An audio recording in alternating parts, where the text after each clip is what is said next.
Hello नमस्ते। फेरि पनि नवराज हत्याकाण्डका ती हत्यामा संलग्न आरोपितहरू जुन अभियुक्तहरू फेरि पनि 5 जनालाई सम्माननीय जिल्ला अदालत सुर्खेतबाट 5 जनालाई फेरि रु 1-1 लाख धरौटीमा छोड्नको लागि आदेश जारी भएछ र कता कता नबोलम पनि त्यो सहनै नसकिने अनि बोल्दा पनि अनि कति बोलिने जस्तो नबोलेर कसैले सुन्छन् न बोलेको पनि केही औचित्य हुन्छ त्यस्तो अवस्था भइसक्यो र पनि अनि ठुलो ठुलो त्यो अन्याय आफ्नै आँखा अगाडिका अन्याय अत्याचारहरूलाई फेरि हेरेर र अनि यो अन्यायलाई नबोल्दा जली अनि मनले सुख पनि दिएन र त्यसैले म लाइभमा आएकी छु। विशेष गरेर मैले जोड्न खोजेको यति मात्रै हो कि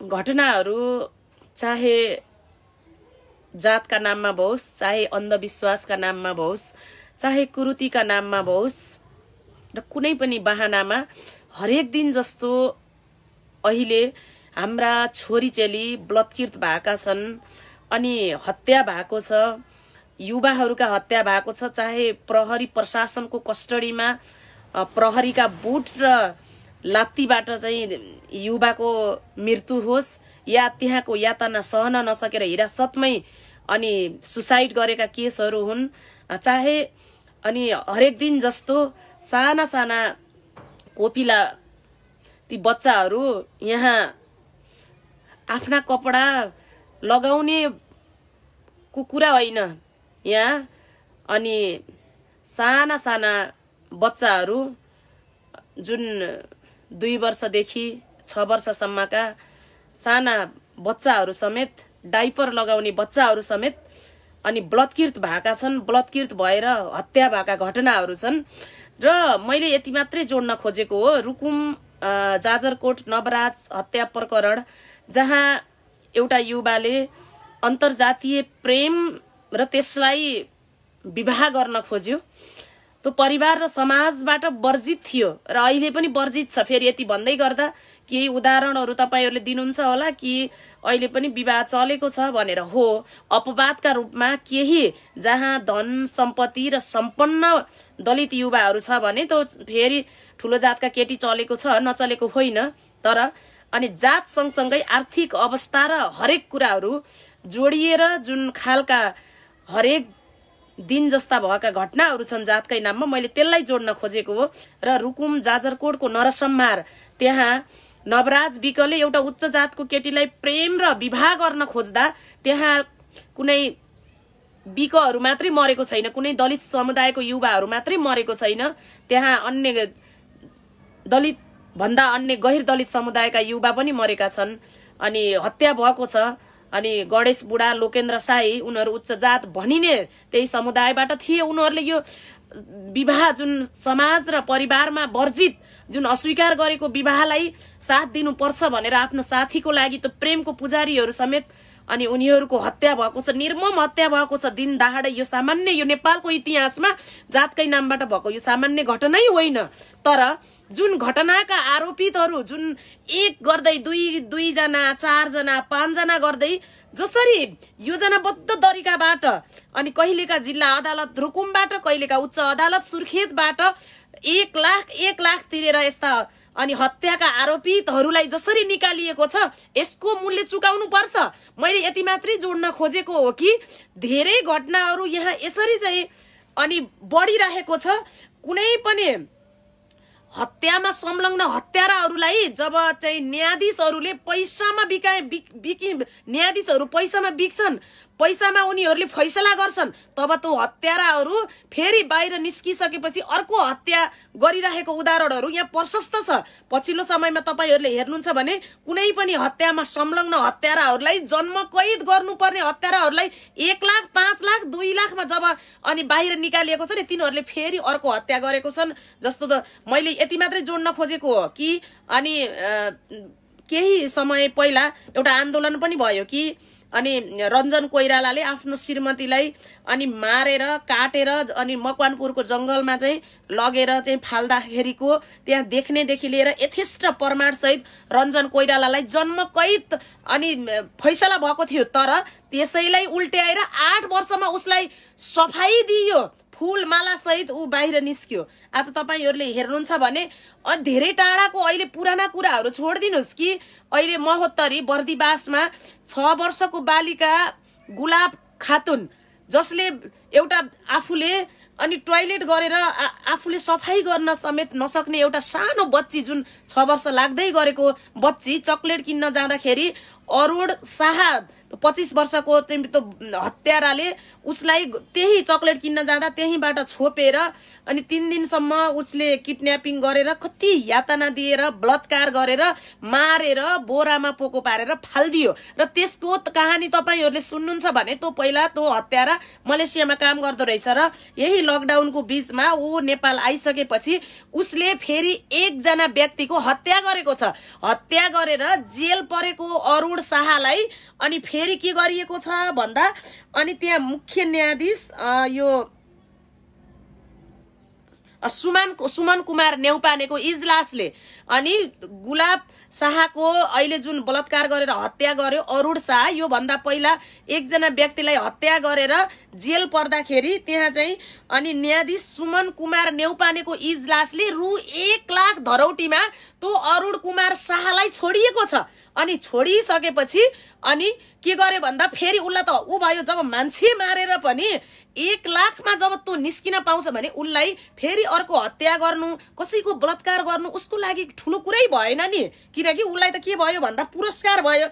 मान्छे मारेपछि बलात्कार गरेर मारे पनि 1 लाखमा निस्किन पाइने रहेछ, 2-4 दिन बस्ने रहेछ भनेर तो कुख्यात अपराधीलाई के भयो भन्दा तो दिमागमा चाहिँ उल्लाई अनि झन हौसला भयो कि अनि बाहिर निस्किसकेपछि उसले 6 वर्षको बालिकालाई फेरि उले बलात्कार गरेर हत्या गर्यो। यदि मान्छे मारेर हत्या अभियोगमा परेको अरुण शाहलाई अनि जन्मकैदको फैसला दिएको भए आज 6 वर्षको बालिकालाई हामीले कुमाउनु पर्ने थिएन नि भन्दा के छ भने अनि नेपालको अनि यो कानून हामीले बुझ्न नसकेको जब यथेष्ट प्रमाण हुँदा हुँदै पनि जब मान्छे मार्छन्, जब बलात्कार गर्छन्, हत्या गर्छन् फेरि उनीहरुलाई 5 लाख 10 लाख 2 लाख 1 लाखमा फेरि निकालिने चाहिँ यो यस्तो हुन्छ भने मैले के भन्छु भने यदि तपाईहरुले ल पढ्नुहुन्छ, तपाईहरु एउटा कानून पढेर तपाई वकिल बन्नु छ, तपाई न्यायाधीश बन्नु छ, तपाई प्रधान न्यायाधीश बन्नु छ भने तपाईहरुले सही फैसला गर्नुस् के, सही डिसिजन लिनुस् कि ताकि एउटा अपराधीलाई अनि तपाईहरुले पैसामा अनि बिकेर तपाईहरुले बाहिर निकाल्दा आज हाम्रा छोरीचेलीहरु दिन दहाडै मर्नु परेको छ, दिन दहाडै बलात्कृत हुनु परेको छ, आज मर्नु परेको छ। यो कस्तो कारण हो त? आज एउटा अपराधीलाई पैसामा चाहिँ अनि मोलमलाई गरेर पैसामा चाहिँ जब फैसला गरेर अनि पैसामा चाहिँ कानून बिकेर अनि जब बाहिर निकालिन्छ अनि तिनीहरुले चाहिँ आज के गरेका छन् भन्दा अर्को हत्या निम्ताइरहेका छन्।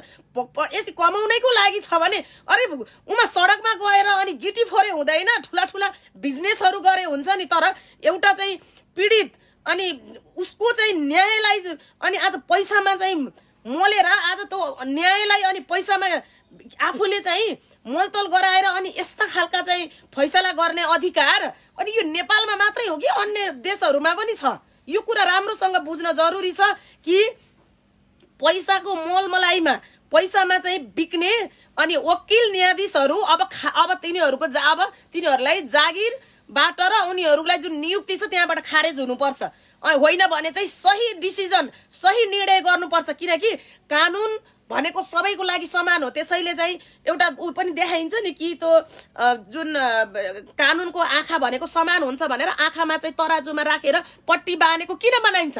त्यहाँ धन सम्पत्ति र पार्टीदेखि लिएर केही कुराले पनि त्यसलाई चाहिँ बिकाउनु हुँदैन, बिक्न हुँदैन। कानून भनेको सबैको लागि समान हो र यो केहीमा बिक्नु हुँदैन भनेर तराजुमा राखेर आँखामा पट्टी बाँधिएको चाहिँ चित्र किन बनाइएको छ? आज यसरी अनि पैसामा अनि पहुँचमा अनि न्यायाधीशहरुदेखि लिएर अनि यसरी अनि फैसला गर्न मिल्छ।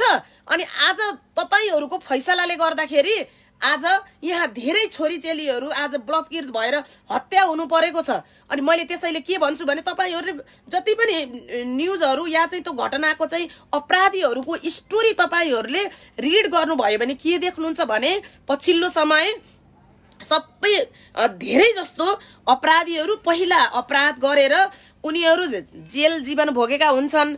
अनि त्यहाँबाट चाहिँ उनीहरू अनि पैसामा चाहिँ उनीहरू धरौटीमा छुटेका हुन्छन्। उनीहरू सफाई पाएर निस्किसकेपछि अनि फेरि उनीहरूले अर्को अपराध घटाइरहेका हुन्छन्। आज धेरै कुराहरू हैन, आज हामीले अनि सम्माननीय राष्ट्रपतिज्यूबाट चाहिँ अनि के अरे विभिन्न विधामा एकदम विभूषित भएर सम्मान पाउँदाखेरि चाहिँ अनि आज त्यस्ता चाहिँ अनि बलात्कार गरेका त्यस्ता व्यक्तिहरू पनि विभूषित भएका चाहिँ समाचारहरू हामीले पढेका छौं नि त। अनि मैले चाहिँ जोड्न खोजेको के हो भने आज एउटा अपराधीलाई आज फितलो कानूनको कार्यान्वयन र फैसला न्यायाधीशको फैसलाले उनलाई जब धरौटीमा निकालिन्छ नि त्यो अपराधी सुध्रिदैन के। त्यो अपराधीलाई चाहिँ जसलाई चाहिँ फाँसीमा झुन्ड्याउनु पर्ने अपराधीलाई 1 लाख धरौटीमा बाहिर निकालिन्छ भने त्यसले अर्को अपराध गर्दैन, त्यो त अपराध गरिहाल्छ नि। त्यस हुँदाखेरि कानून भनेको सबैको लागि समान हो। यहाँ चाहिँ पैसा पहुँच आदेश अनि राजनीतिक दबाव र चाहिँ आफै पनि पैसामा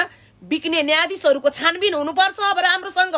यसरी चाहिँ अनि आज हत्याराहरूलाई अनि पैसामा अनि उनीहरूलाई बाहिर निकाल्ने आज पैसामा चाहिँ यदि कानून बिक्छ भने अनि यो देशको चाहिँ पैसा नहुने एकदमै निरीह नागरिकहरूले न्याय पाउने कि नपाउने, अनि जसको लागि पैसा छ जसको लागि अनि के अरे धरौटी खुल्छ अनि पैसा दिएर आज अपराधीहरू उम्किन पाउँछन् भने यो देशमा गरिबहरूले न्याय पाउने कि नपाउने, गरिबहरूको लागि उनीहरूको न्यायको लागि फैसला हुने कि नहुने, अब एक एक छानबिन हुनुपर्छ। अब नेपालका न्यायाधीशहरू जुन पैसामा बिक्ने न्यायाधीशहरू छन्, पैसामा चाहिँ हत्याराहरूलाई फैसला गरेर बाहिर निकाल्ने न्यायाधीशहरू छन्, एक एक छानबिन हुनुपर्छ। र यसरी अपराधीहरूलाई यसरी पैसामा चाहिँ अनि बाहिर निकाल्दाखेरि फैसला गर्दाखेरि आज हाम्रा छोरीचेली र हामी सुरक्षित छैनौं। यो कुरा चाहिँ राम्रोसँग बुझ्न जरुरी छ र यसमा तपाईहरु सबैले आवाज उठाउनुस्। यहाँ कुनै दलितको कुरा हैन, यहाँ कुनै बाहुन क्षेत्रीको कुरा होइन, कुनै जनजातिको कुरा हैन, यो समग्र मैले चाहिँ समग्र नेपालीहरुको लागि, समग्र हाम्रा दिदी बहिनी, हाम्रा छोरीचेली र मैले तपाईहरुको लागि यो कुरा उठाएको छु कि तपाईहरुले हेर्नुहुन्छ भने हरेक अपराधी अहिले पछिल्लो समय आज पैसामा चाहिँ उ रिहाई भएर उले अर्को अपराध घटाइरहेको छ। आज यस्ता अपराधीहरूलाई अनि आज फितलो तरिकाबाट कुनै न कुनै बहानाबाट हामीले विश्वास गरेर आज कुनै अनि नेपाल सरकारको चाहिँ पैसा खाएर अनि आज न्यायाधीशहरू हुनुहुन्छ। मैले सबैलाई दोष लाउन खोजेको होइन, जोले चाहिँ यसरी चाहिँ अनि यस्ता अपराधीहरूलाई पैसामा चाहिँ फैसला गरेर आदेश दिनु भएको छ अनि चाहिँ त्यस्ता न्यायाधीशहरूलाई अब चाहिँ राम्रो तरिकाबाट छानबिन हुन चाहिँ जरुरी छ।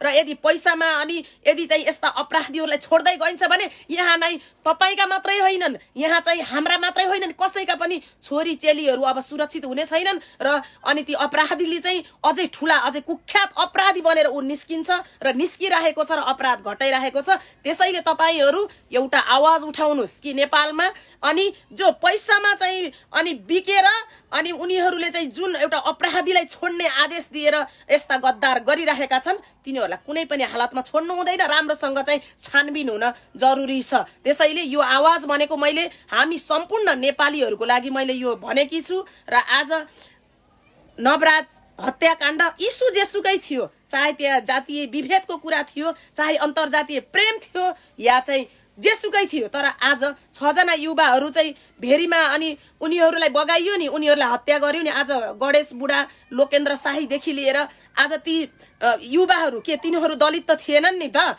अनि आज तिनीहरू अन्य समुदायका थिए। आज त्यो हत्या भनेको इतिहासको यो एकदम बर्बर जति नै भने पनि जति नै अनि यो घटनाको घोर भर्सना गरे पनि कम हुन्छ। 6 जना आमाको कोख रित्तिएको छ। आज दुईटा अनि साना साना जुन विवाह गर्ने उमेर नभएका ती साना अनि ती श्रीमतीहरू जुन आज 18-19 वर्षका ती 2 जना बहिनीहरूको आज सिन्दूर पुछिएको छ। आज सानो बच्चा एउटा जसले चाहिँ अनि जन्मेर आफ्नो बाउ समेत राम्रोसँग चिन्न पाएन, त्यो अबोध बच्चाको चाहिँ आज एउटा अभिभावक आज बाउ खोसिएको छ।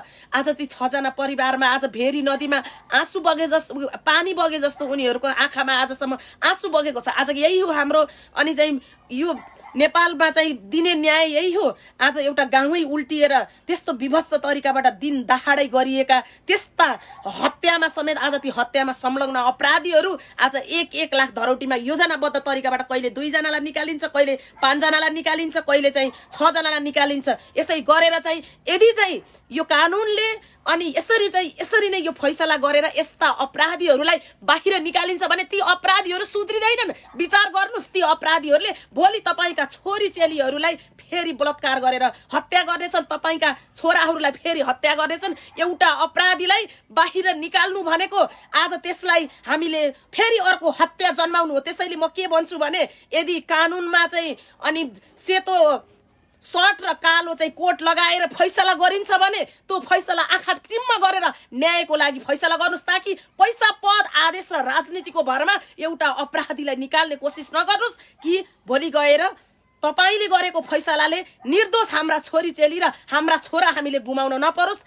यदि यस्तै हो भने त्यसको हिसाब किताब र मूल्य चुकाउनको लागि सबैजना तयार छन् भनेर भन्दै मैले फेरि पनि भन्छु कि घटनाहरू एभ्री डे घटिरहेका छन्। हामी बोलेर पनि हामी साध्य छैन, चिच्याएर पनि साध्य छैन। हामी निरीह छौँ, हामी चुपचाप हामी बसिरहेका छौँ। तर अति भयो भने विस्फोट हुन्छ है कि आज बर्दिवासमा त्यो एउटा अपराधी अरुण शाहले 6 वर्षको बालिकालाई बलात्कार गरेर हत्या गर्दा आज बर्दिवास पुरै आगो बल्यो। आज प्रहरी चौकीदेखि लिएर आज बलात्कारीको चाहिँ घर जल्यो नि। यो सिम्बोलिक हो, यो एउटा हो तपाईहरूलाई एउटा सिम्बोलिक यो सिम्टम मात्रै देखाइएको हो। भोलि यसै गरी यस्ता अपराधीहरूलाई छोडेर अनि फेरि अर्को अपराध यसै गरी बढ्छ भने अब कानुनले यदि यसै गरी छोडिदिन्छ भने तर अब घर घरबाट र बस्ती बस्ती र समाजबाट उठ्छ नै ती अपराधीहरूलाई ठेगान लाउनको लागि। त्यसैले बेरैमा होस पुर्याउनुस्। र फेरि पनि मैले भन्छु आज विशेष गरेर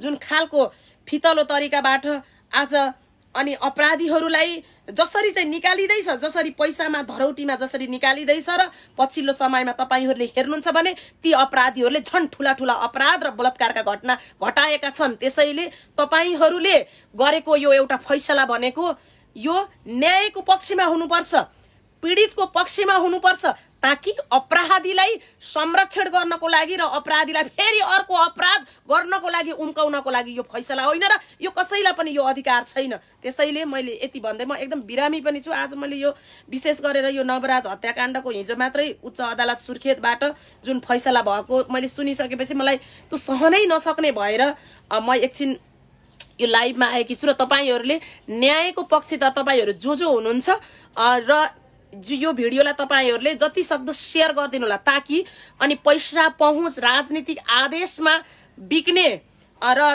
त्यस्ता फैसला गर्नेहरूलाई राम्रोसँग यो एउटा सामाजिक सञ्जालमा दबाब हो, यो एउटा थ्रेड हो, यो धम्की हो र यो चेतावनी पनि हो। त्यसैले तपाईहरूले जति सक्नुहुन्छ यसलाई शेयर गरिदिनु होला भनेर भन्दै र अब हामी हाम्रो इज्जत, हाम्रो सुरक्षा र हाम्रो न्यायको लागि अब यहाँ कसैले केही गरिदिनेवाला छैन। हामी आफै उठ्न जरुरी छ, आफै लड्न जरुरी छ र आफैले मुख खोल्न जरुरी छ, आफैले आवाज उठाउन जरुरी छ भन्दै तपाईहरूले हेरिदिनु भयो र यो समय दिनुभयो यसको लागि थ्याङ्क यू सो मच। तपाईहरूले जति सक्नुहुन्छ यो भिडियोलाई शेयर गरिदिनु होला। Thank you so much. शुभ दिन।